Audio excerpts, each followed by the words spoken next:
Ladies and gentlemen, look who's back again. You guys all know him. You guys all love him. Anson Gross, my CFL guy. Anson, how you doing, buddy? Man, lots to talk about. Can't wait to talk about it. I'm great. Lots to talk about. Off season is on full display. It's a lot of news, and literally the last 72 hours? Oh, man, I was Week. blowing up your phone with everything going on. Yeah. I was like, man, we got to talk about this stuff going down. But let's first get into the guys that are leaving the CFL for NFL opportunities. They just signed NFL future contracts. I'm just gonna list them off. Damian Alfred signs with the Saints. Robert Carter Jr. signs with the Colts. Jalen Hutchins signs with the Vikings. Deontay Myers signs with the Bengals. Jacob Roberts also signs with the Vikings, just like his teammate in Calgary right now, Hutchins. And then Devin Versick just today signs with the Colts. Isaiah Wooden is Cleveland Brown. Calgary got hit hard. Yeah, man. I mean, we spoke about it. We did. Mhm. We mentioned that Jalen Hutchins would be the guy to go. Didn't think another guy would go, but he did. And but that just showed like CFL's got talent, man. hmm Right there. You gotta come down south. You gotta come down north of the border is what we call it, because we're that league, man. You come down here if you want to play, because you also forgot the punter from the Hamilton Ticats Oh, signed with right. the Browns, Yep. right? That's another guy. That's just think about it, man. Just you can all it needs is 1 year. If you start in the CFL, all you need is 1 year to get back to the NFL if that's what your goal is. But others want to stay down here and play the great game of the CFL. But yeah, Jalen Hutchins, like we said, man, that was their number one guy off the top of the board that we knew was going to go to the NFL. Yep. Big shocker to me was Isaiah Wooden personally. Yeah, I the think, kick returner out of the Hamilton Tiger Cats. yeah, man, that was a shocker because he was hurt for a little bit. So I guess he had enough film to go down to the NFL and get that contract, which again, huge congrats to him and everybody who got a contract because if that was their goal to make it to the NFL, even just to get a training camp out of it shows that you're good enough to get a training camp. Where do you think Calgary can go from here, too? So they lose three key players: Jacob Roberts, the linebacker, Damian Alfred, the Moose, the receiver, the rookie, had a tremendous year before he got hurt, also. And obviously, everyone knows Jalen Hutchins. Those are hard players to replace. Do you think Calgary can do it? Because they found them. You think they can find some more like that? Receiver wise, yes, I think they can because you can rotate any guys out, but not as a Canadian ratio because that's hard to do. Like finding a good Canadian receiver, but you can find a receiver like there's gems that you can find. It's just you have to gel them together with an offense. Defense is a little easier, but it's also a little harder because at the same time, if you're trying to find a guy like Hutchins to get that playing style is difficult, right? You can Yep. plop a receiver in, he can get 500 yards, he can do that. But with defense, you got to, if you want the same kind of intensity, the same kind of player, it's hard to find. It's right. So getting a guy to replace him is going to be difficult. You're not going to be able to replace him. You can fill in the role and have a guy play a role player, but to be a star and a stud like him, that's a hard find to do. It's going to be really hard to do. Let's also talk about Robert Carter Jr. If everybody remembers that interception he had, oh my goodness. And now he is in the NFL now, well, ran out the futures contract. He's going to go to the training camp with the Colts. That's a massive signing, in my opinion. Yeah, man. If you told me that guy was going to go to the NFL, I would have never guessed it. Right? He just played a quiet year besides having that interception, hmm but he played lockdown corner for the BC Lions and he decided, you know what? Let's try the NFL again because he was a Robert Morris alum and hmm not too many Robert Morris guys. And he also had an incredible interception over there in his playing days too. Exactly. Like, dude, he has flashy plays when he can make them, but yeah, he was a lockdown corner. Another player that I want to talk about, the rookie for Hamilton, Devin Versick. What a year he had. Riding the momentum, signing with the Colts literally today. Massive move.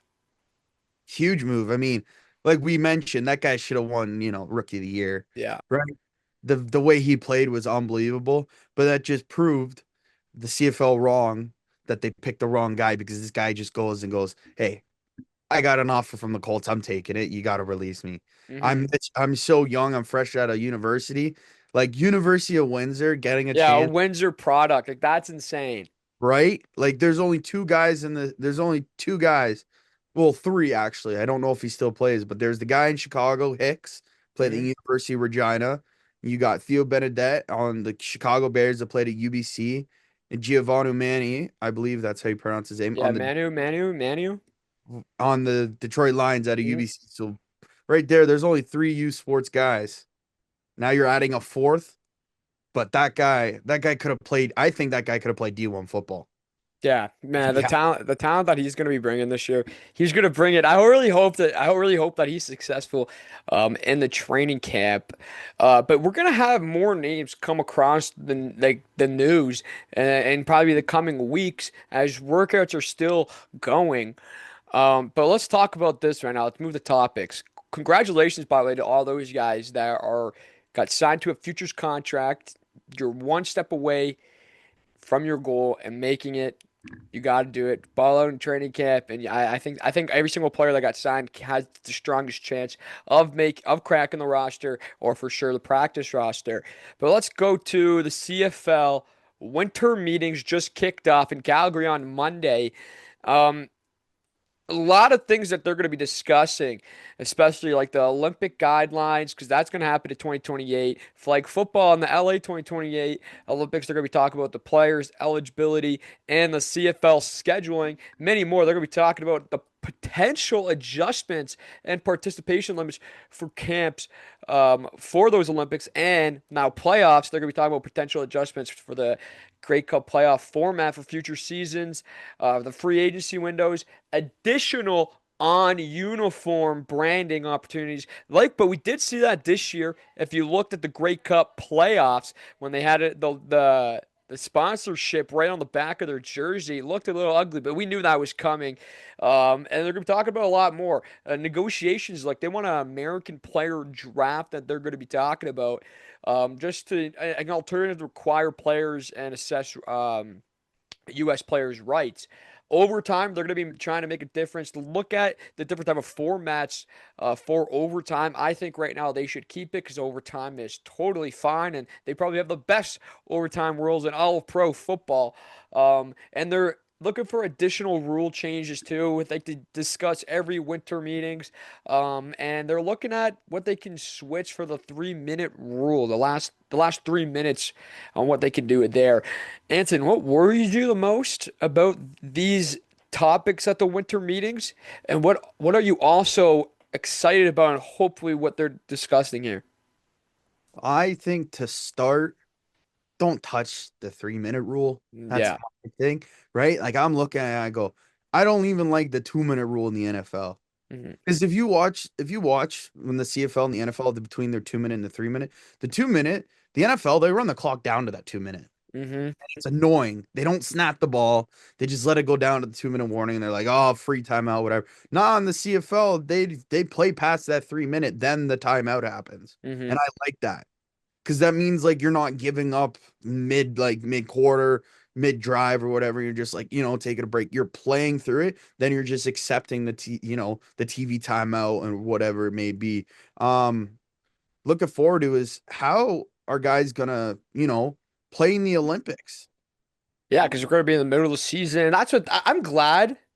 I am super glad that they're talking about it now, and because usually it could have been the greatest CFO way. They're going to talk about it probably a month before the season, before training camp opens up, I bet. But I'm glad they're having the topic now, and so they can talk about it for the next couple of years when 2028 arrives. What I think they're going to do is halt the season for 2 weeks. Yeah, I mean, I just don't know how you can do that on a money standpoint. But at the same time, though, it's either you don't let them go, you halt the season for 2 weeks, or you start the season later. All bad options. If I had it, I would love to see CFL players be in the Olympics. I would love it to represent Canada, well, we're very globalized too in the CFL, so represent Japan, Mexico, whatever. I would really like that. But at the same time, just how the season is, and you know you can't compete with the NFL. So you risk. on maybe starting the season a little later and now running into a lot more weekends with the NFL, can't compete with the NFL. No one can compete with the NFL. Not a single league, professionally wise, can't compete with the National Football League on ratings and viewership. What I think, you either halt the season for 2 weeks, and that's already dangerous right there because 2 weeks to halt a season mid-season is terrible. That's awful. I think you just don't let them go. See, I like I'm on the fence about it because like what if you have because not a full roster is gonna go because there's a lot of like we said, like there you said there's a lot of global, but it's also depends on what countries are going and what countries are qualified. Yeah. We know Canada and the United States are gonna be qualified, but like what other countries are gonna be qualified too? So like if teams can come up with a way, like say Nathan Rourke is selected, but he's a backup and he chooses to go, then keep the season going. You just got to find a replacement. So you're thinking you're actually I really like that. So you're thinking of keeping the season going, replacing the players just for those couple of weeks or whatever as during the Olympics. So let's say Nathan York, he's gone for 2 weeks in the Olympics representing Canada. Unreal. But you have to put in who was the backup quarterback this year? Mazzoli, right? Well, So yeah, let's say if the Olympics happened this year, Mazzoli would be playing for the next 2 weeks. That's 2 games. That's not bad, you depending don't on how long the tournament honestly goes, right? you don't lose much money, right? Too, Yeah. and that's the thing. The CFL is a gate-driven league, so it was like then COVID. They lost money, man. Yeah, Right? they lost a They all lot. came to a halt. So now you got to realize, like, hey, like, can we stop it? Or what you do is you just make it a bye week, Yeah, right? I like Maybe that. Because like how long is the tournament supposed to last for? Because sometimes, like, they've never came out with dates or anything. Obviously, it's 2 to 3 years away, right? Um, they haven't came out with dates or anything or times, but I want to say that a flag football tournament should not be longer than a week. right? Yeah, agreed. But what you could do is put a league wide bye week, one bye week, Yep. and then all you have to do is 1 week where you got to replace the people. That's it, Yeah, and right? I actually really like that. I really like that a lot. So, Then because it, then you don't. It's like hockey. Like sure, like hockey, like they take a 2 week pause because they can afford it mhm, or whatever it is for when the Olympic comes. But like in the CFL, you could take a week pause on give 1 week. And then for that yeah, 1 week, all your guys can learn their positions or whatnot. Because realistically, I'm not shading on any CFL guys, but like it's gonna be harder to get the Americans from the CFL to the Olympics than it is the Canadians to the Olympics from the CFL. So you're still gonna have if you have an American quarterback starter still, yeah. your chances are still pretty good that he's gonna be the starting quarterback during those 2 weeks off, Yeah, like right? I could like there's I'd say I don't even know how many players are actually on a flag football roster, to be honest. I am so out of the flag football game that I don't even want to ever touch it. Like, as a tackle football coach, and you could agree with that, I don't want to be anywhere near flag football. It is ruining the sport in my opinion. And that's a take that I will take, and I don't care how much hate I get on it. Get flag football out of my face. That's a kid's game. Um, but yeah, what I really do like is like the players that are probably could be going from the CFL is like Tyrell Ford, Nathan York, probably a couple of receivers. But this is only if NFL players are not allowed to go because but like obviously the CFL for Canada, a lot of players would go because there's not really many skill position Canadians in the National Football League right now.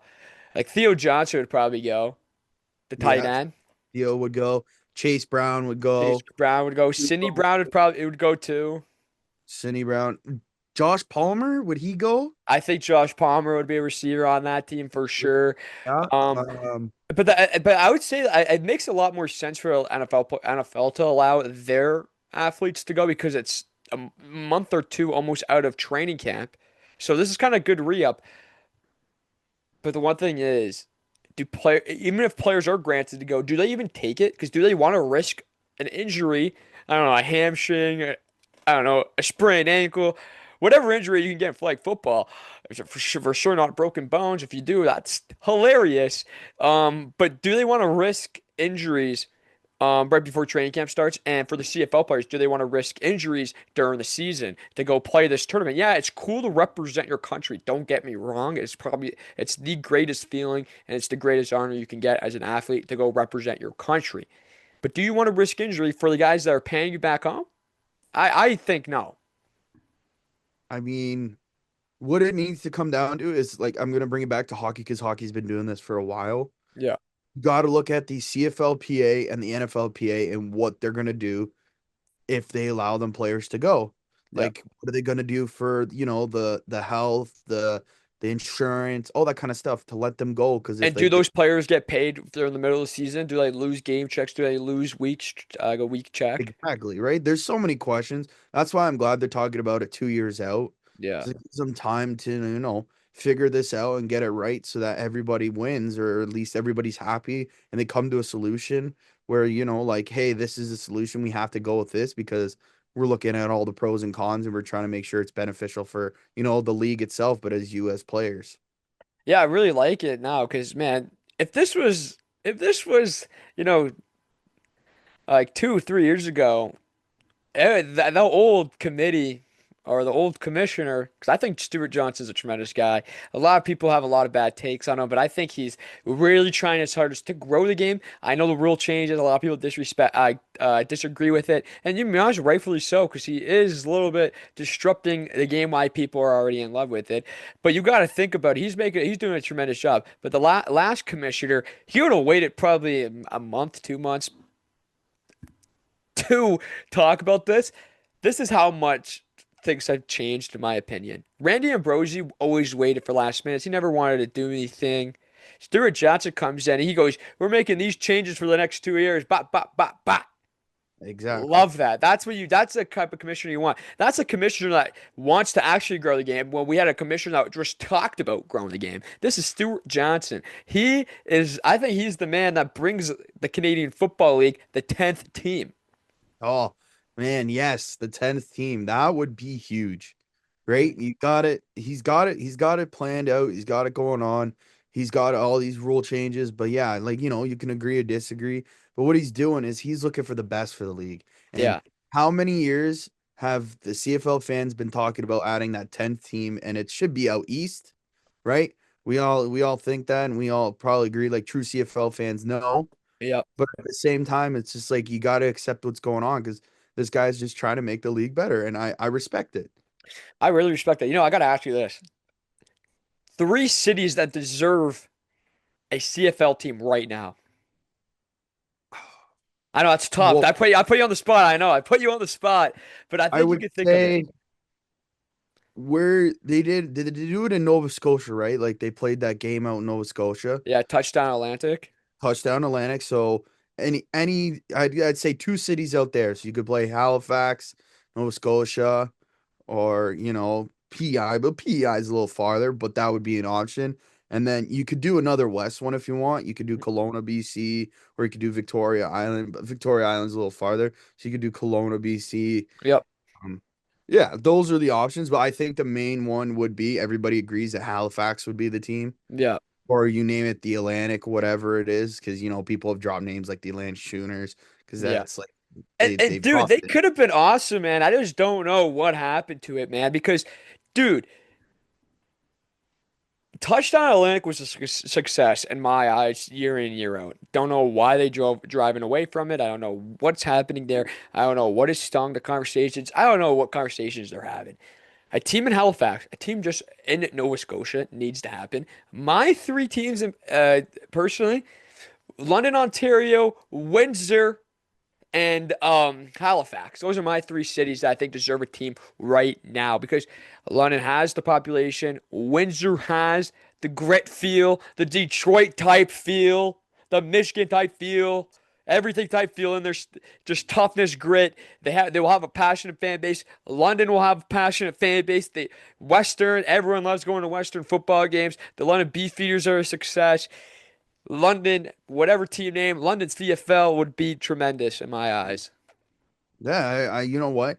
And I was gonna say you can use like London and Windsor. That's not that far from the States to bring in your American fans, Yeah, right? That's huge. Like, yeah, you got Buffalo, like that's close to Hamilton. But like if you go Windsor, that's not that far from Detroit, and Detroit can bring in those American fans that, gives you that revenue and gives you that gate.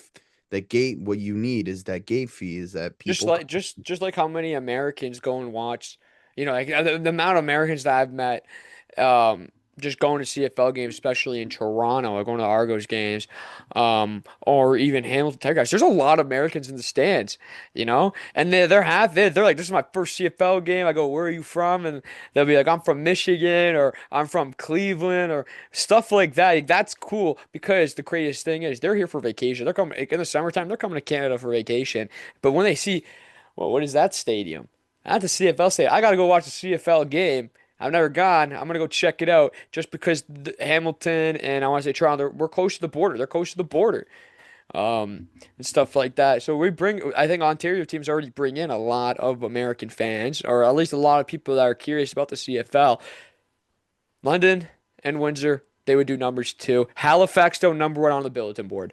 Yeah. Then I think it would be, it doesn't matter who's two or three for Windsor and London, but those are my three right there. But yeah, that'd be awesome. Also, another question.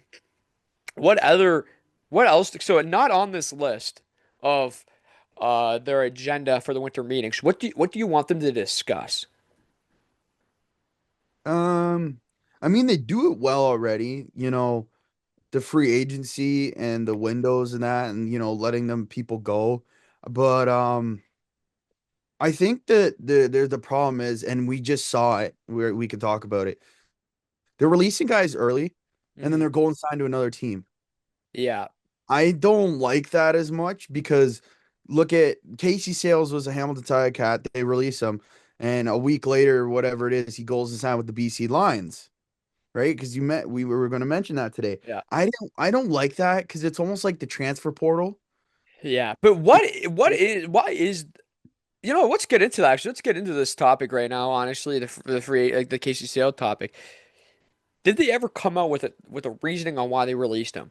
No, they never said anything. They just And said they I were can't figure that releasing. out. That's terrible. I think that's a terrible. Casey Sale was an all-star, was he not? Yeah, he was, and he's a Grey Cup champion. Yeah. Like, what are we doing? And like that's the thing. Like, we're not getting anything for him. Hmm. He's still under contract, and he's getting released to go sign with another team. I don't like that. Like, I get the Adarius Pickett because he's a free agent. Yeah. I wanted to test free agency before it opens because he's like, well, this is my shot because I could get paid now and I could set the bar. Yeah. Future guys who are going to Oh, be. the camera just got cooked. Uh-oh. Yikes, that camera's terrible. Wait, I'm gonna pause this for. All right. All right. Sorry for the technical difficulties right there. I was just tweaking for 5 minutes right there. That was crazy. But we were talking about Casey Sales. Let's continue that conversation about Casey Sales. I forget what we were even talking about with Casey Sales. Well, what we were talking about is because you were saying, like, what do you think should change or what should happen? And I Hmm. was saying, we released him while he's still under contract. And I don't like that because we're Yeah. not getting anything out of him. It's like the transfer portal and the NCAA, right? Like, A mess. guys are just leaving and they get to go wherever they want. And you're not getting anything for them because the schools are paying them. Like, sure, now that Casey Sales signs with BC, how much is he getting paid more? Like, was it a contract disagreement with the Ticats? Like, did he want more money? Did they want to rework his contract? But then you look at, and we're going to a Darius Pickett. That guy got released before free agency because he wanted a chance. So he was an upcoming free agent. I get that. That's fine. Yep. If you want to try to set the market for your position before the free agency starts because you want to get ahead of the game and you want to sign and you want to be like, I'm the first one, then you don't have to worry about a whole winter about where you're signing, Yep. right? But Casey Sales, man, we were mentioning before, technical difficulties happen. You said like, why are we letting this guy go? What's the reason? And, There's and and that's what I hate. I think every release should come with a region. Just lie to us. Just lie to the fans. I'm in a couple Facebook groups with Hamilton Tiger Cats fans. Just because so gotta be the fans with the fans, man. Um, so I was in it. I was just looking at. I was on Facebook literally this morning because he signed today. He signed this afternoon, was it right? Yeah. Everyone's shocked on why he got released. I don't know what the comments are like right now on when he signed with BC. I bet there's going to be some heartbroken fans. But the thing that doesn't make sense is, I thought they released him because he's trying to make one more attempt at the National Football League. That was my first. That's my first thought. That was my first thought. Oh, Casey Sales is going to go to the NFL. That's awesome. Are going to go and try and get NFL opportunities. Unreal. then you sent me a thing, or did I send you? I think you sent it to me today, right? BC Lions signs him, and I'm just what the heck? What are we doing? Yeah. I'm a Hamilton Tiger Cats fan. If people didn't know, um, I think that is ridiculous. Yeah, it is. Because now BC is getting an all-star Grey Cup champion, no D tackle, joining their lineup. Like what? Like if it's a ratio thing, I don't know. Like, but I want an answer. Yeah, Like Ottawa gave a reason no why they way were it's doing it pick. again. Battery exhausted, Oh, bro. I'm just gonna thug it out. we're thugging it out. So sorry, guys. We're gonna have to thug it out with this bad camera for the rest of the day. Camera's just playing like ass. But yeah, now look how bad this looks. This looks terrible, but we're gonna thug it out no matter what. Hoping my audio sounds way better than what I look like right now, right? I hope it does. How does it sound on your end, Anson? Good? Sounds great. All right, bet. This is gonna be terrible. I might just put a focal point on you and just my voice. Nah, we're gonna live with it. We're gonna have to live with it today. Um, But yeah, releasing players a little too early without explanation is ridiculous in my mind. And I think it's always going to be a little ridiculous. Like Adarius Pickett, at least we knew what was going to happen. Like he's going there to go test the free agency market right away. Great, tremendous. Casey Sales, he didn't even want to. What did he ask for the release? There's no comment, there's no word, there's nothing on it. They just released him on a Monday. Yep. Ridiculous Just woke in up. my mind. The GM and the manager, the GM and the coach woke up and they just both agreed, yeah, let's just release this Yeah, guy. we're done with him, man. Like that's the thing. Like, with your brother playing, Mm, like he gets the reason behind it and all that kind of stuff if something goes wrong or like, like a positive reason why they want to bring him in, mm. etc. But that's the one thing the CFL lacks is the insider media. Yeah. What caused him to be released? Because like you look at the NFL, guys get released because they were guaranteeing money or they were supposed to get incentives, but they don't want to pay it out, blah, blah, blah, blah, Yeah. right? All that kind of stuff. Same with the NHL, same with the NBA, MLB, all that kind of stuff.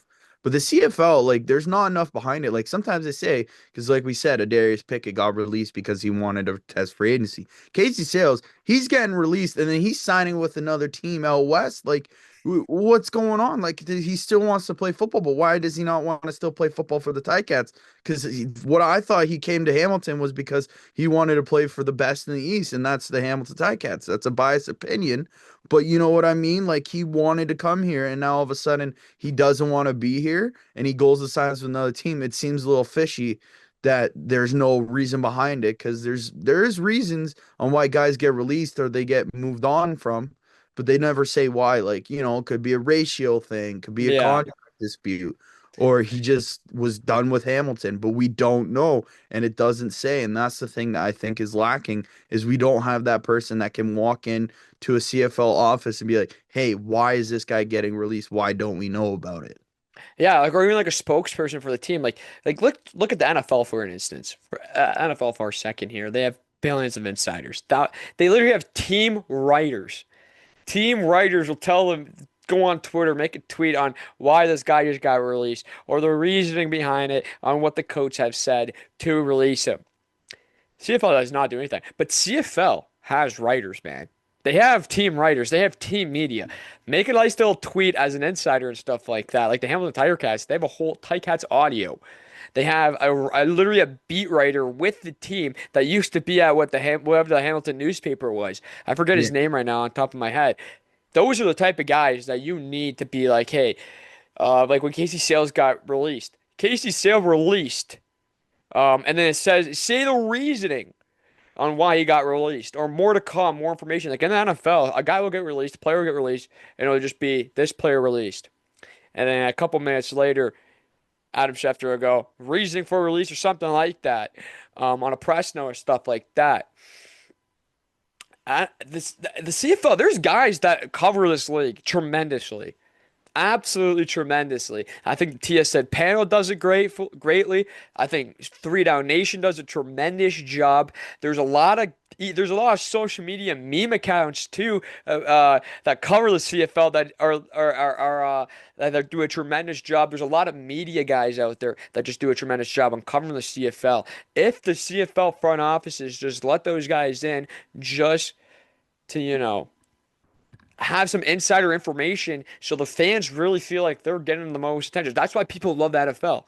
Because people get to have debates on why guys got released. I know me and the guys were out for beers last night. And we're talking about coaching firing or whatsoever, and then we're quoting what Adam Schefter uh, tweeted out, or we're quoting out what Ian Rappaport tweeted out. Man, imagine you guys going to be discussing on what Anthony Gross or Daniel Federico tweeting out about a CFL release or stuff like that. People like that in the NFL, and I think there's thousands, millions of fans and CFL fans that would love some answers for why stuff happens. Exactly. And like this is to go back, is going back a little bit because we talked about it. The new app you're doing, that transaction page, I hope it's on there and they actually, keep it up to date with the Oh transaction. my goodness, that app too. The discussion of that app. Do you know when that's coming out? Is that next season or is that 2027? I have no clue. I would like the app to come out hopefully this year would be nice. But like that's the one thing they're lacking is the transactions on their Yeah. website is a And little it slow. just looks super ugly. It goes, what is this? It goes active to or sent to delete or Yeah, active roster, like stuff exactly. like that. It looks so chaotic and ugly. Just make it look pretty. Make it look nice. And every single team getting an upgrade with their websites. I think the websites right now are not bad, but they're Yeah. getting their own domain or whatever. That's tremendous. Stuart Johnson is doing a wonderful job on trying to expand this. There's a lot of wants. There's a lot of need. The need starts with explanations on release, on trades, coaches' comments. I think we need a lot more coaches' comments. I think we need a lot. I think we need at the end of the year. I think we need every single like how they did in the NFL. You got the coaches, you got the owners, you got the meetings, and a press conference in front of local media, and they just like we gotta do stuff like that. That's the little stuff because people think it's all matters on the what the product on the field is. There's also you need to create some storylines here. We need storylines, and we need the little media attention that you let local media guys in for your press conferences that you probably have after every practice.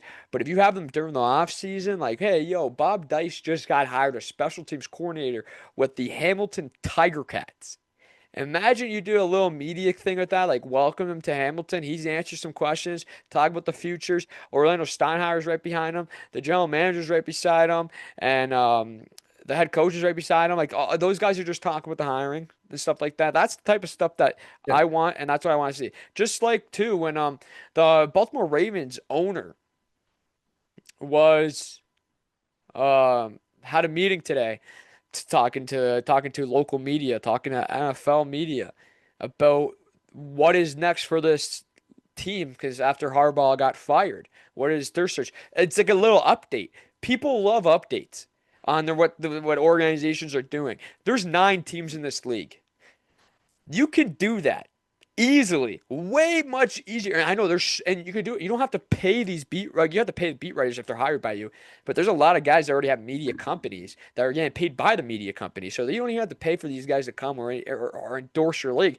Just let them do their jobs, and that would be tremendous. And I think it would honestly bring a lot more headlines around the Canadian Football League. It all starts with the media, man. And that is my opinion. If that made sense, if it didn't make sense, let me know in the comments, and I'll for sure love to jump on that topic once again. Yeah, and you know what? You want to bring up something that Stuart Johnson's done that's very criticism, or like some people might lie. We mentioned a little bit, but we got to get into it. The advertising on the back of the jerseys. Let's take a Let's look at that. I know you have a jersey yeah, that you let me just get it. bought. I'll get Yeah, it for you. I'll get it for you, go bud. get it. We'll show you. So for people that are wondering, the advertisements on the back of the jerseys here. So he has a Greg Bell jersey right here, and that is right there. They're talking about that at the winter meetings right now, having advertised it. So they wore that in the playoff. Every single playoff team wore those advertisements at the bottom of their jerseys by the tailbone. Um, that honestly looks cooler than I think BC's did and Saskatchewan's did. But at the same time, I find it a little ugly. I have a jersey right here from Thailand. Do they want the jerseys to just look like a sponsor? Like this jersey looks unreal. Looks unreal because it's a Love it. soccer jersey. Soccer jerseys, you can have this. Yes. Just like the Japan jersey. CFL, I think you have a sponsor here, a sponsor here, you have the Canadian flag here, and you have your province flag here. Yeah. That is beautiful. Do you really need another sponsorship in the like in the bottom? Like, look at that Calgary. Look at the Calgary Stampeders. I know because the camera's really bad right now. You got the financial group Western, and you got Play Alberta, and then you got the province flags and the country's flag. Do you really need another sponsorship? And if you do need another sponsorship, put it on every single field. Yeah. Like here's something that we can talk about sponsorships. I was at games this year and I was watching games on TV for the CFL. Why are there ads for the Disney Cruise Line? Like, no, but like, do you get what I mean? Why Yeah. is the cruise line being advertised for the CFL? Like, kudos to them. They got the Disney Cruise Line in the CFL, Yeah, like pretty big sponsorship. right? But why is it on there? It doesn't make sense. Like, if you want these ads and you want them to show up, you need them to be not relative to the sport, but you need them to not be something that isn't like that. Cause like it's no shade. Like you got Disney, that's a huge company, but like it's like if it's like walking around and being like, hey, Disney on the back of your tailbone where your butt Yeah, like cheeks. it's just I honestly think I think the CFL jerseys are very unique. I think they're unique of every single sport. I think also I'm thinking a lot right now, to be honest, for the first time in my life. But what I'm trying to say is the CFL jerseys are clean right now, in my opinion. They're super clean. They look tremendous. You know what? I think I can live with that sponsor at the tailbone. Like I think I truly can live with it. It's not gonna kill me, but at the same time, though, I want to look at jerseys and be like, that is. I want to be like, that's honestly pretty cool. Then you see a sponsor in the tailbone, I go, that's a little ugly and that's a little odd. But I think over time, more times you see it, we'll be like, oh, it's actually not too bad. But you got to stop buying sponsorships. And you want to European hockey teams have sponsorships all over their jerseys, all over the helmets, all over. Sometimes they have little stickers on the visors, and then they have it all in their pants. They have some sponsorships on their socks. I get it. Sponsorships are what keeps the leagues flowing and all this. You have the biggest field of all time. You have a ginormous football field, the biggest in all pro sports. You have end zones that don't have sponsorships in them. Put the sponsorships in the end zones. But what else do they also have? Technology, Yeah. right? You Like don't look at have to this. put Look it, at TSN. Sorry to cut you off, but look what TSN does. yeah, you don't have to put it on the field. You can do what the hockey, because what the hockey does is along their boards, like the video boards, right? If you go to a game in person, you see like hundreds of ads, but Yeah, when you just on watch those it on boards. TV, Yeah. it's one ad that rotates through, and it rotates multiple ads, but it's one all around the board. Do that for the CFL. Yeah. Like you're like do oh first quarter presented by mobile or whatever it is. Yeah. Second quarter presented by Wendy's, or third quarter presented Bro, by it used to be like that. Like you used to be yeah. like the Grey Cup, the Grey Cup brought to you by Wendy's and stuff like that. And you, Stop. yeah, pretty cool stuff. Like you used to have massive sponsorships, big name sponsorships. They still do for sure. The Canadian Football League still do. Um, but that's how you do it. I really like that. First quarter brought to you by Big Tire, by whatever the sponsors are. Like I'm trying to look around my room if there's like anything sponsorship. First quarter sponsorship by Gatorade. Like I don't Yeah. know. Prime, Logan Paul. But Like yeah, but yeah, like that. Like I like that idea a lot.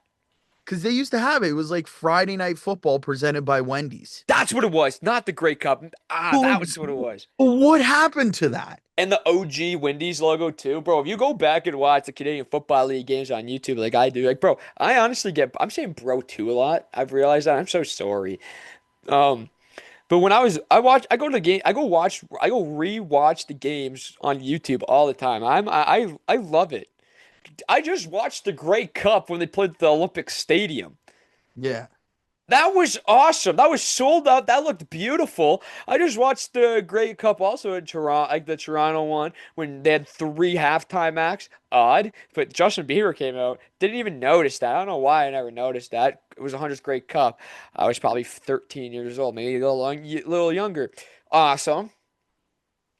CFL has an audience. People go, they gone away. They left. No, they didn't leave. They're at their homes now. They're at home. Like they're at home watching these games. Um, the fans are there. Oh yeah. The sponsorships are there too. I honestly, God, if you just put sponsorships in the end zones, all this, put it on the fields electronically or even in person, it won't affect me. I think it would look awesome. But don't touch the jerseys, man. Like, look how awesome that jersey looks right there. Look how awesome the back of that jersey looks right there. And then, but pull up your jersey once again. Sorry. Oh no, yeah. I mean, we have to. See, that's not bad. Like that's like I think I can live with that. It blends in, It right? Like, blends in. But there's yeah. some guys that have like, how that actual logo, like that circle right there is like blue and red or something, I'm pretty sure. That and some jerseys, I think Calgary actually had that for the playoffs. Yeah, Montreal did because their colors and that. Yeah, their colors match. BC's was orange, Yeah, right? But yeah, so I get what you're saying, and it's another. it blends in. It's don't touch what's already good. Yeah. Like I get it. Touch the rules and stuff like that. Everyone can live with that, even though if they disagree or not. But we gotta move on though. We gotta move on. Because we've been talking about this talk for a while. Overall thoughts though, don't touch the jerseys, man. Sponsorships are there. Bring back Wendy's too. That was awesome. Yeah. Um, but let's talk about the report cards for a little bit. All right. Ooh. Hamilton Tiger Cats, overall grade got the best. What shocked you the most though? I'm gonna go with shocked me the most. Actually, shocked me the most was actually, I don't even know what really shocked me. I want to say Ottawa because they got like C C C B B B D plus on the strength and conditioning. That would probably shocked me. I could get why they got a bunch of C's and stuff like that. I think nothing that shocked me, but I Yeah. think which actually showed was the jump for Edmonton from a Yeah. D plus to a B minus. Okay. What's up, guys? We're back. Look at this. Yeah. This is pretty sick. I feel like we're just gonna keep on going because I have a great feeling it's gonna cut out again. But yeah, Yeah. keep on going. Keep on going. So Edmonton jumped from a D plus to a B minus from last year to this, like from 2024 to 2025. Yeah. That is a huge jump, Ginormous. right? Like their faculties and equipment, the family treatment was huge. Their team travel was an A plus. They had the best team travel, Yeah. right? But like again, another bias one, and it's gonna be Hamilton, but it shows They like had the best. They had the they best. had nothing under a B. Yeah. I'm looking Everything. at it right now. Uh, what I really, really like, and I think my takeaway from this is, where is it? Aon training camp. Dude, I've witnessed their training camps. They treat the players generously, tremendously. They're at McMaster. They're in the best dormitory at McMaster University. That is the perfect grade. Why not A plus? I don't know, but an A, I can agree with that. Yeah, right. And that's the thing. Like, it's crazy to think that, like how this works, but this is what we need. This is Yeah. this is that insider to the CFL, Yeah. And, right? and you know what I like too? It's all anonymous players, a part of the CFLPA. You can kind of figure out you can kind of figure out probably who's going to be voting in those report cards. But I really like that. The one thing that shocks me the most, but first actually, um, treatment of families B for Hamilton. I agree with that. Could be an A. I honestly think No CFL team actually treats like the CFL teams don't treat players' families bad. The one thing that has shocked me is the Calgary Stampeders, D plus. Um, Overall, the CFL does a great job. Let's say you are coming from Ohio to come play in a Canadian city. You have wife, kids, or whatever you have. They do a good job on making sure the housing is there. You guys got it. Everything's good. D plus, something must have happened internally for the Calgary Stampeders, but overall, it's kind of like they've shocked me a little bit. I think Calgary has been trying to, get better at these things that slowly happen, like the medical staff. Yeah, and you They're want like, to talk I don't about think I don't think there's a single bad medical staff in the CFL. This is a pro league, but there's got to be a different reason that I truly don't know. yeah, like I'm looking at it right now. Like, here's another example. You're mentioning it. Montreal, F family treatment. Yeah, see, like that's crazy. Like there's the CFL does its good job, like because like your brothers had you know what is with your brother, right? Like that's the thing. Like an F is crazy for An F family. is super crazy. Like it actually shocks me. It stuns me that they got an F. I'm stunned at a lot of these because like Ottawa C, Saskatchewan a C, and people are gonna be like, "Why do you care about treatment of families?" I just think they're not getting a truthful grade, in my opinion. Because, dude, I've seen it firsthand. A lot of people have seen it firsthand. They get allowances for like housing and stuff like that. Players get allowances uh for housing. The teams put you up in the housing. If you don't have a family, you're gonna go live in a single bedroom apartment, or you're gonna go live in a dorm style house, like a apartment. You're gonna live in a Yeah. dorm if you don't have a family. If you have a family, they will set you up with a nice house. Hamilton, I know Hamilton will set you up with a house with a couple of your teammates though. But if you have a family, they're gonna try and make it say you and your kids and family, whatever, blah blah blah. Here's allowance, whatever. Find something. Like I don't know. An F is terrible. Another report card that kind of shocked me a little bit, just for being in such a big city, the Toronto Argonauts, a D plus coaching staff. I honestly think because these report cards probably came out after when all the transitions. Yeah. D plus football operations C plus ownership business operations C plus. That cannot be a C plus. Want to know why that cannot be a C plus? Isn't it MLSE that owns them? Yeah. Like I could totally see that because they're probably not hands on, but that's why you have like a president's group and stuff like that. Facilities and equipment C plus. They play at BMO Field. Uh, But they I but they do train at like a high school. Like I can totally get that equipment. They have the best of the best helmets. yep. They have great equipment over there. Therapy staff A, strength condition A minus, nutrition and diet B, team travel A, has to be A. They're rich. Training camp B minus, treatment of families B minus. Some of those things that shock me, the most that shocks me is the facilities and equipment. Yes, I know they don't practice at actually BMO Field. I'm pretty sure they take a bus to where they practice. I think all the time. Um, I could be mistaken. Someone will let me know if I'm mistaken. You would just think better over how big MLSE is overall, how rich MLSE is overall, how rich the Toronto Argonauts are alone. You just think everything would be better, right?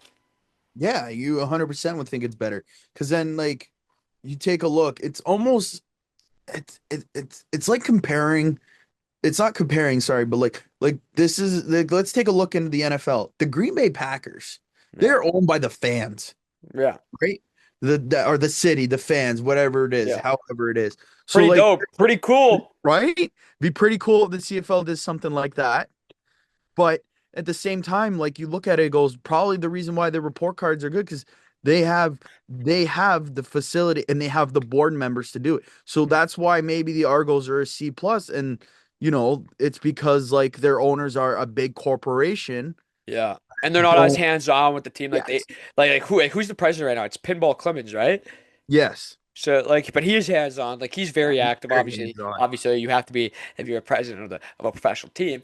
But I'm just saying, like, you know what? I can get that. Saskatchewan's. I think I love it. A minus on the on the coaching staff. Football operations A minus.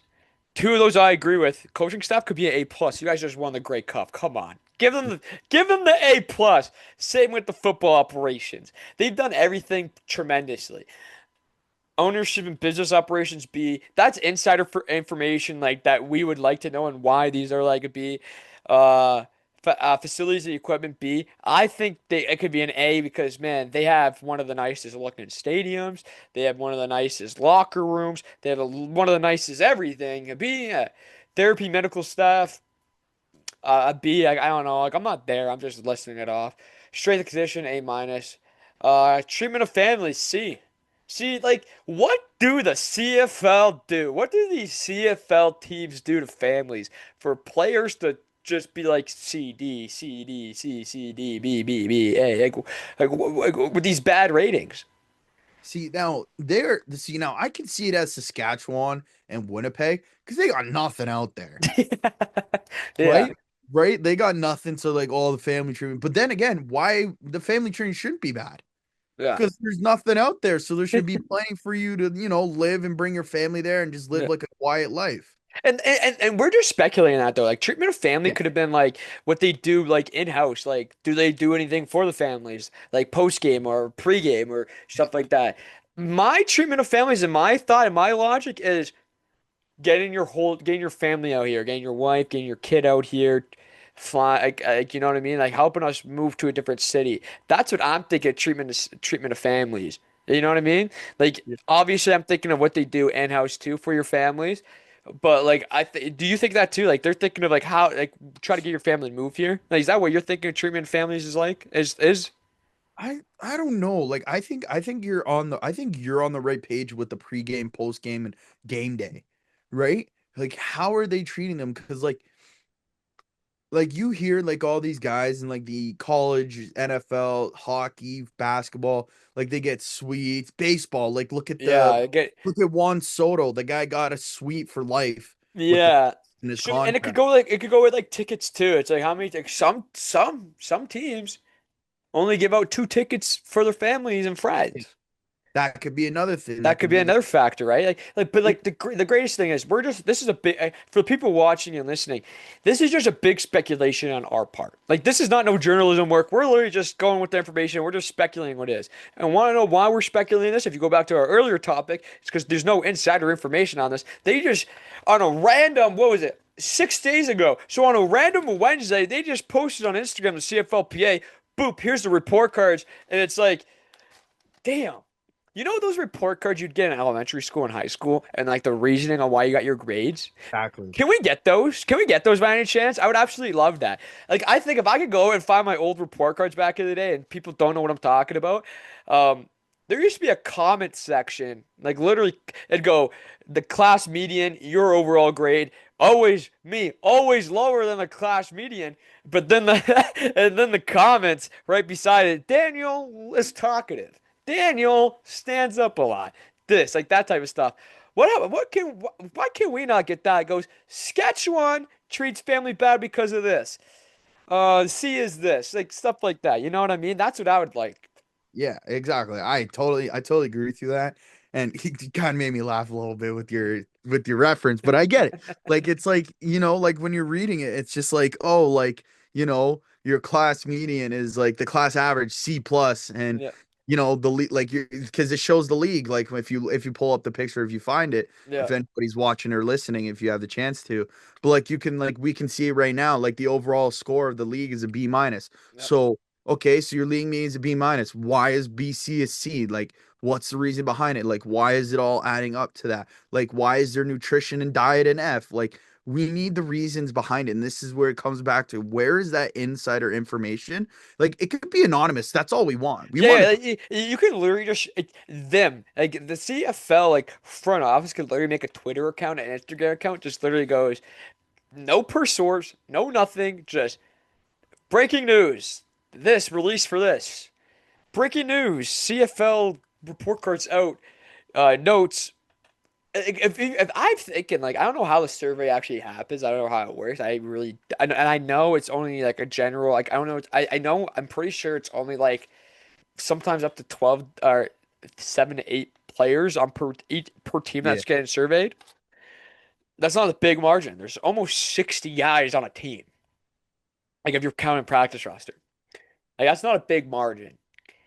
Um, but I know like I don't know how the survey actually goes, but I want to say there has to be like reasoning behind it. Like you can't just go it's like a like you know those Google surveys where it just go and you can just click like one answer like it's like multiple choice goes A, B, C. Some guys they're not even say they're not even taking it seriously. How do you know they're taking the survey seriously? Because if they just go around there, I don't even want to do the survey, but I have to because I'm part of the CFLPA. B, A, C, C, C. Like you know what I mean? Like Yeah. they like who knows if they're really taking this seriously? But you know who is really taking it seriously? The BC Lions team. Their operations. They got a C or B across the board. Seven nutrition and diet. Seven a grade seven on nutrition and diet. But you know what they're doing? They have now opened up plans, they revealed plans on the renovations that they're doing to the practice facilities and the locker room. I'm gonna pop the photos here somewhere along the video. Beautiful, beautiful, beautiful. They look unreal. Yeah, man. And like you said, they're beautiful. They look great. I'm excited for what they're gonna do because Yeah, that is right there. That is the new owner, right? Like the owner that took over recently. That is a guy who is looking at it and going, I want people to come play here. I want to be the best of the best, and I want people to compete. And I want to compete for the Grey Cup. I want to host Grey Cups. yeah, I want people to come. I want to make money, but I want to make money for the league, yeah, right? So if they host Grey Cups, they host, they host teams and they host the players, and they're like, hey, we're the like, because right now the place to be, and it's again, it's a biased opinion, but it is because of the CFL report cards, the place to be is Hamilton. yeah. And I agree. The report cards don't lie, right? They can't lie. They Exactly. can't lie. Hamilton is the place to be. So Yeah. now you're looking at it as BC is not the place to be. They're a C. That is the lowest out of everybody. You But got to C. be honest, if you think about it, like BC is awesome. Is awesome. They Yeah. play in BC Place, beautiful place there. The Vancouver Whitecaps might be moving out of BC Place. So, you know who could be having just a sole purpose of BC Place? Minus, I think, the Northern Super League women's play there. I could Yeah. be mistaken. But the sole purpose could be for the BC Lions football. Yeah. And that's where it drives in. Like, Yeah, hey, here, come play at this stadium, come play for this organization, come play for this owner, come play for this coaching staff, yeah, and come play for the new facilities. yeah, It's like college. Because like there every league's different, but it's also the same.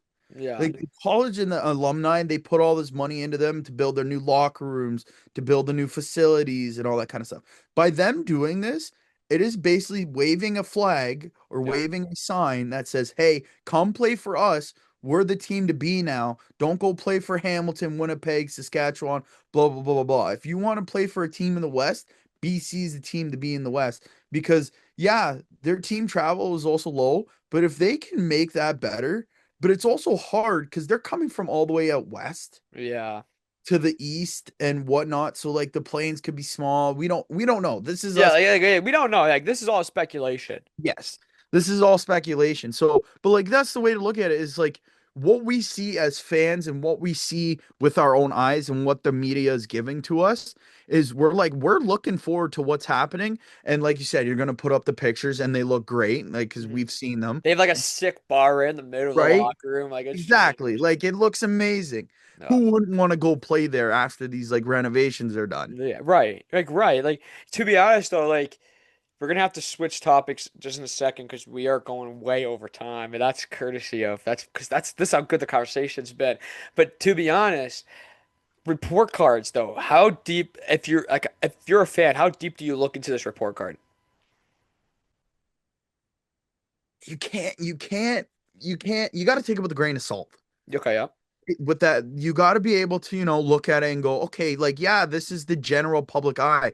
But like we said, there's no insider information. If you had insider and you got into depth with it, then Yeah. yeah, you can bash it all you want, or you can praise it all you want. But the moral of the story is with everything going on in the CFL and what's being released and what's not being released, we're gonna mention it until it gets fixed, or at least we get a better inside, Mhm. is the insider access. Yeah. And it is. Yeah. And going again on that topic of the insider information, man, like, dude, if we just had like if we fans just had like, you know what, I wish I gotta word this correctly so I don't ever get in trouble. Um so growing up, I always wanted to know what the Hamilton Tiger Cats are up to 24/7. I wanted a person to give me 24/7 updates on the Yeah. Hamilton Tiger Cats. Who wouldn't want that? I wanted to know what Zach Clark was doing before I went. Like, I wanted to know what Zach Clark was doing. I wanted to know if Henry Burris was coming back for another year or retiring, or what was Henry Burris like. Those type of teams, like long time ago. All right, I wanted to know what those guys are doing 24/7. I wanted to know what the offseason was. I wanted to know what the contract talks were. We only get little hints of the contract talks per source of Three Down Nation. Those guys they're so close to being 100% insiders. I don't know how they get contact details. Like, I'm loving how they're getting the contract details. Like, Stravo's getting 200K, giving us the whole breakdown on his contract. I love that. Yeah. We need that everywhere. We need that everywhere. Three Down Nation has been my go-to place for CFL news and breaking news and CFL updates for the past 5 years, maybe a little like since they started operating and becoming the voice or the insiders of the Canadian Football League. They're doing a terrific job. But if we had more guys like that, like if we had like beat writers too and stuff like that in house, releasing the news, what they're hearing, just eavesdrop on a front office talk, like, you know what I mean, like that type of stuff. I love Yeah. that. But I I agree. want to, I just, but one more shout out, sorry. $3 Nation. I, I, everyone in Canada appreciates you guys all. Yeah, and man, you know what? And I don't know, like I don't know what's right and what's wrong here, but there's also I showed you too. Like there's a fan page for CFL Central. Yeah, It's kind of like Three Down Nation, but like I'm not giving them any credit. I'm just saying like that's what we need. Like yeah, the league has that. So you have a guy that's taking the time out of his day to just be like Three Down Nation because we all look up to Three Down Nation, yeah, right? As CFL fans, we look up because they're the ones that give us the information. So if somebody that's got a fan account similar to that, excuse me, is amazing. I love that because it shows like we need that information. And like you mentioned, we can talk about it quickly because we don't have much time. But Stavros getting paid the biggest yeah. safe like in the Yeah, CFL. the most expensive safety in CFL history, 200K. And then like what how they like I took a screenshot of his details because I was just so in awe at Three Down Nation on like how the hell did you guys get this detail? Thank you for the details. So let's see, where could it be? The Hamilton Tiger Cats paid Stravos a $50,000 signing bonus to ink his 3-year contract extension. He has a 108,000 base salary, 20,000 in marketing money, 15,000 in housing, 15,000 in housing. That's probably rent. Like that, and what was their treatment of families? What was the Helen Tiger Cats' treatment of families? I want A to B say for reasons like that. You're giving your star player 15,000 in housing and a 6,000 travel allowance to equal up to 200K in hard money. The 29-year-old also received while 5,000 available in All-Star and award incentives, where he can maximum earn $205,000 in 2026. Three Now Nation getting information like that. Tremendous work. Amazing work. Beautiful work. Doing the round of people's applause. work. I love it. Good job, guys, man. Hey, But we gotta move to one more topic. You talk about that for a little bit. Talk about that for like one more second before we go to our last topic. I mean, like, yeah, like, dude, Stavros, the guy, right? Yeah. But like, if it wasn't like you just gave us what we crave and what we need. Yeah. We want the NFL gives you the incentives, it gives you the guaranteed money, it gives you the base salary. That right there just proved how many people, just like ourselves and anybody watching or listening, finding out like this is what his contract is. That just gives you the itch, and you want to know like whose other contracts, like what is their base salary? What it like Yeah, Jamal Peters re-signed. Nobody, I'm not, don't like, I'm not 100% on this or not, but we don't know how much he re-signed for, like that I know of. Right? yeah. I might have missed it. Fear me not if you want to put in the comments, whatever it Yeah, is. someone put in the comments. There's always a fact checker out there. Right? But yeah, so like what we need that insider, and that's exactly what it is. And credit again, we're gonna give credit to where it's due is Three Yeah, Down Nation for giving us yeah. that information. Man, Three Down Nation doing the people's work. To be honest, man, this show right here, with the news that they pump out on a daily, would not be happening right now with the information that we have been talking about today on this show, the Daniel Federico show, the Fed Sports Network. But here we go. We got one more topic. All right, quarterback from London, Ontario, Laurier Golden Hawks product, Green Bay Packer training camp. Taylor Elgersmo has been drafted this week for the Birmingham Stallions of the UFL, but he's not signing with the teams because per Three Down Nation, he's still trying to hope for an NFL spot. My takeaway from this: Taylor Elgersma should go play in the UFL for more fourth down football experience. Not a bad take. I would honestly ultimately love him to come to this Canadian Football League just to get the pro football and get 22 weeks underneath. But he is so locked in on making it to the NFL. I'm going to be totally honest here. I love seeing him going for this. At some point, he's playing the hardest. He's trying to get noticed or trying to get signed to a team in the hardest position to play football, the quarterback position, American position. Rourke is a great quarterback, fantastic quarterback, and he failed at getting an opportunity, just getting seen.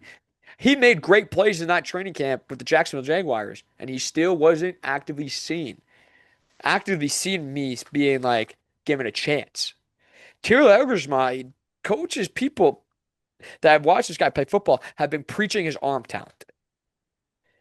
Why has he not been signed yet? He's done workouts for the past almost what year. Especially Nothing's for come that up team. from it yet. He did it What's for the up? Dolphins, Yeah, right?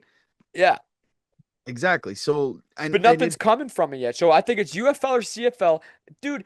And I don't know what his reasoning is not. I think ultimately he's going to end up signing a deal with the Stallions. But if he's in it for money, he'd come play for the CFL because he would make probably 10 times more of that money just on his rookie salary than he would go play in a year in the UFL. Because I'm pretty sure UFL is at 45K right now. so let's talk about it though. He's with the Birmingham Stallions who have Matt Corral Yeah, and Darren Hall.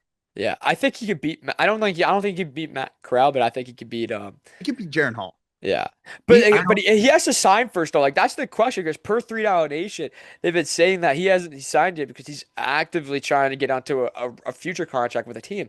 Man, you'll get signed probably right after the season if you become the starter at the Stallions. Because man, in the UFL, the greatest thing is that league will give you an opportunity to start. These guys, this league, they know what their identity is. They know what the UFL league as a league knows their identity as a stepping stone for the National Football League. You know what the CFL's identity is? Being Canadian football and being the second best professional football league in the world. The UFL can't compete with the CFL. They can't even compete on kicking talent. They can't even compete on punting talent. They can't even compete on long snapping talent. The UFL. The CFL is better in every single aspect than the UFL. The quarterback play is more sharper. There's fans. Every single arena in the UFL looks like it's the COVID days where nobody is watching the games. There's only like 10,000 fans in an NFL stadium. I like the UFL because it gives us something to watch in the spring. I like it because there's a lot of storylines, especially at the quarterback position. Cavante Turpin, one of my favorite players on the Dallas Cowboys, had a shaky year, had a decent year. Cavante Turpin is a product of the XFL. yeah. A lot of good guys will come from that. But I'm not his agent. It would be smart if he's trying to stay in the American game, play in the UFL. Come to the CFL though. And look at that camera once again. Yeah, it's crazy. But yeah, I think he should either come to the CFL for a season, 2 seasons, start his career, go to the NFL, or go play in the UFL. But what happens if he's not a starter? Like, what if he can't beat out Matt Corral? What if he never gets an opportunity? Is he just going to be wasting like a spring? Like, dude, at some point you're going to have to come to the CFL, or you're just going to have to call it quits. I think you're right, but at the same time, I talked to this with my dad about it a little Yeah, bit. The UFL is right before any other season because we've seen it before where a bunch of UFL guys try to come to the CFL and it doesn't work, right? So like now you got to look at his Taylor Alderman is built for this league. So yeah, he's going down to the UFL. He gets a full season. He gets to learn how to play football. It's pro football. It's not the CFL, which we agree, but it's also given him a chance to be like, hey, like this is like an everyday life of playing pro football. yeah, So now it gives him the experience to be like, sure, go to the NFL, but the NFL, like, if you're not getting that chance, like we mentioned it today, all those guys getting futures contracts, congrats to them, but that yeah. doesn't guarantee them a spot. No, they have to ball in to get that contract. They have to make the team. To get that Exactly. contract, they have to go through training camp. To get that contract, they have to make it on the 53 or the practice roster. I want to say if they make on the practice roster at least. But Yeah. like, there's like you have to achieve that contract. You have to go to training camp, man. You have to crack the roster. Future contracts are not like, you don't get money right away. You don't get money for just it's a future contract. But that's Exactly. congratulations on them getting that because like not many people do get the futures contract. You know what Yeah. I mean? Like only people that are within the NFL, like that are free agents right now, get future contracts. Just the amount of players that are leaving the CFL this year to just go and get a chance. I'm gonna be 100% honest with you though. I think most of those guys will be back in the CFL within 1 year. Yep. I hope not because it'll just be great for. I think it's great for the CFL when like an Alex Singleton happens where he Oh my leaves, God. like you know what I mean, like situation stuffs like that, Yeah. that leave and like they still celebrate. He still celebrates the Calgary Stampeders. Oh yeah. He loves it.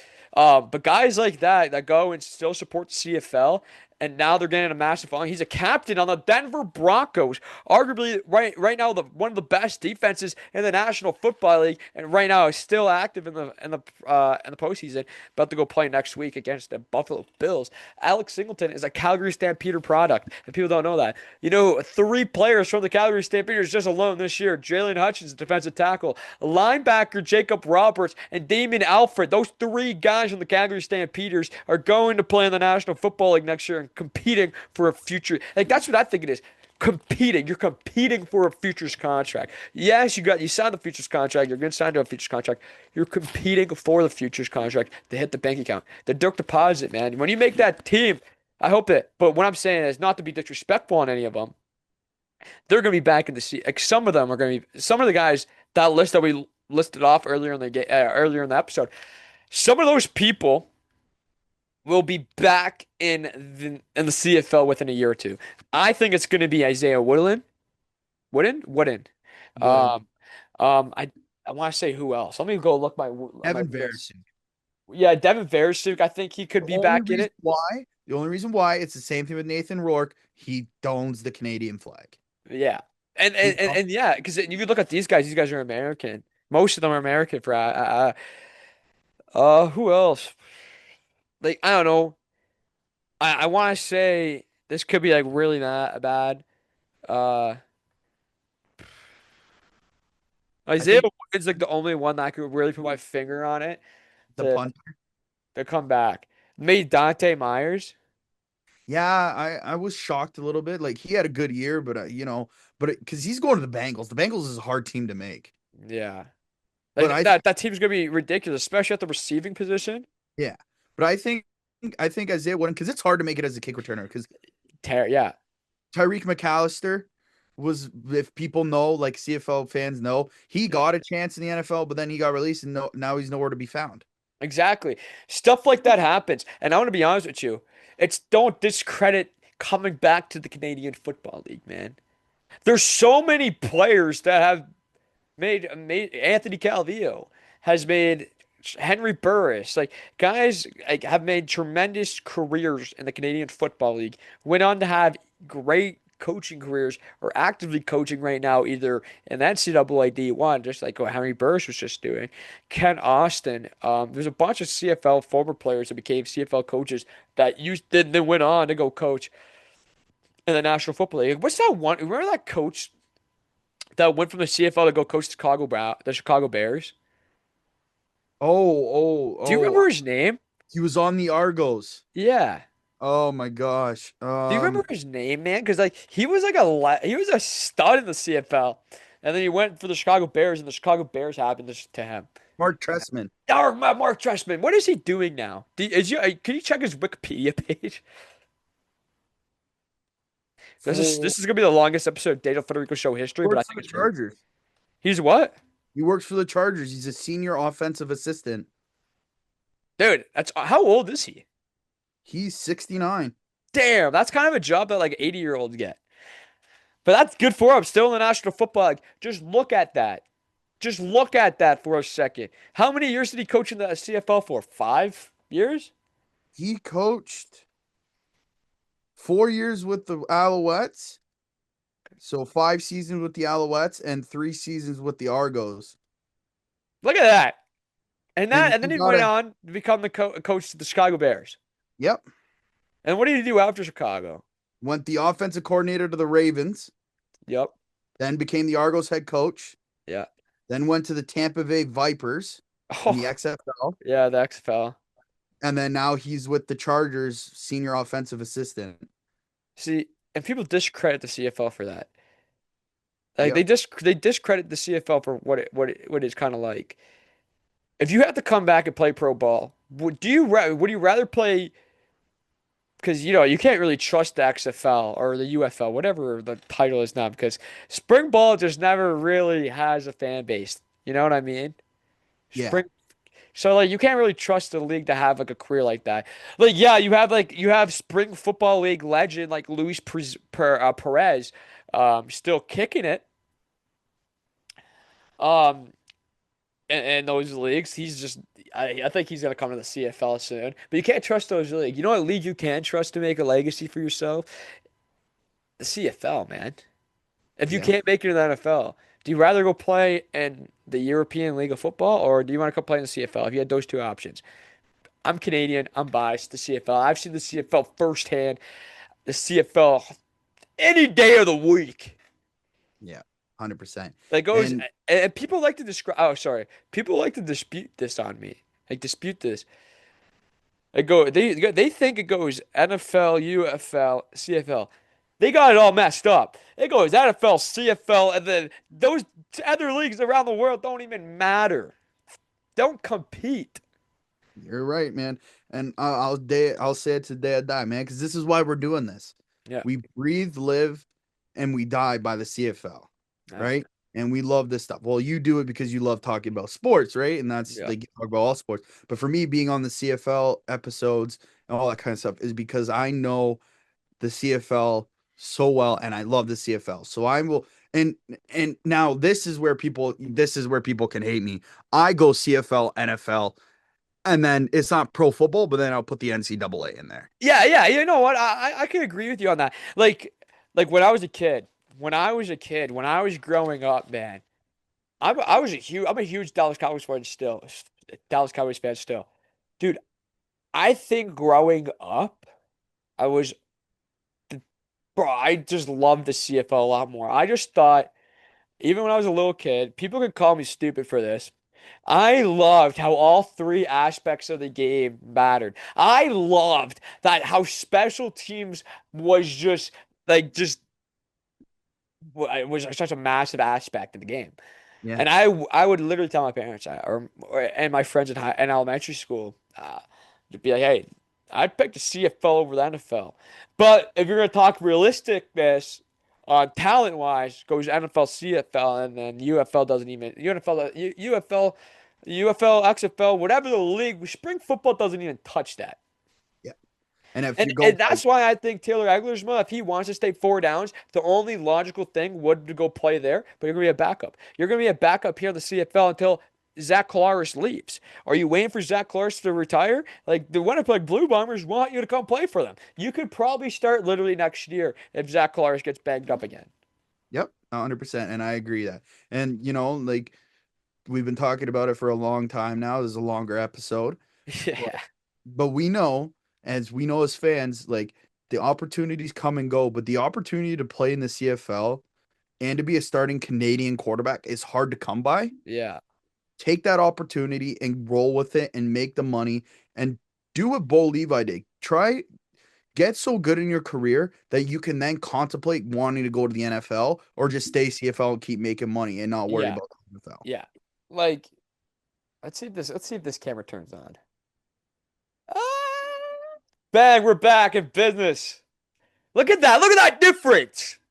But yeah, man, no, I totally agree with you. Like, be a starting. Like, look, Trey Ford has it just on the fingertips, just on his fingertips, and it's slipping away from him. Yep. But no, that might have came out actually terrible. But there's no disrespect on that. It's just No, slipping away. Like being a Canadian get it. is just hard in general for the game of football. There's Yep. coaches that probably don't even like you because you're Canadian. In the CFL team, Yep. there's probably that. Like, I mean, just with the amount of American coaches there. I don't know. We gotta end this episode. We've been talking for almost 2 hours. Overall, We Taylor could go all day. Algersma, yeah. Overall, my thoughts, Taylor Algersma should come to the CFL. You agree with me. Um, Yep. we've talked about so many topics today. This is gonna be a longer episode to edit too. It's gonna come out sometime this week for sure. By the meantime, when this episode comes out, there's probably going to be more guys that sign in the NFL. There's probably going to be more guys getting released, and there's going to be probably a lot more signings. But you know what the greatest thing about it? Anson Grosser will be on anytime he can to talk about the Canadian Football League. Because look at this. We just had 2 hours talking about literally everything that has gone on in the offseason. Offseason has only been going on for what, 2 months? Yeah, exactly. Like, that's awesome. But we got to end this. This has been the Daniel Federico Show with Anson Grosh. And Anson, it's always a pleasure to have you on, my brother. Thank you very much, man. Can't wait to talk about the more off-season changes. It's coming soon. This has been the Daniel Federico Show. I'll see you guys later sometime. Ciao.